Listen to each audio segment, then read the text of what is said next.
Hey, have you ever wondered what the union option does in Roblox Studio? Well, it's pretty simple. You see, you have two separate blocks right here that are intersecting, right? Looks normal at first, until you start moving your camera.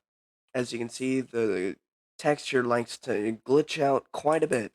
This is because there are two overlapping textures. Now, a way to stop this overlapping would to be just to get rid of this part. But you can union these two because what unioning an object does, it basically makes two parts or however many parts you're putting together all into one. And this will also mix together the textures. Another pretty cool thing you can do with unions are unions with negated objects. Now, a negated object just looks like this. It's just a normal part that's been, negated. And when unioned with another normal part, ne- the negative part will extract whatever it was inside. So as you can see, the sphere extracted what it was inside. And you can do a lot of cool things with this. One of the cool things you can do with that is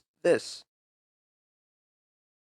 You can make that. Now, at first this doesn't seem too special, but when you use it correctly, it can be very, very special.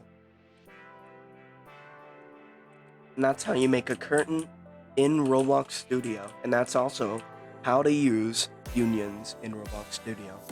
Or aka solid modeling.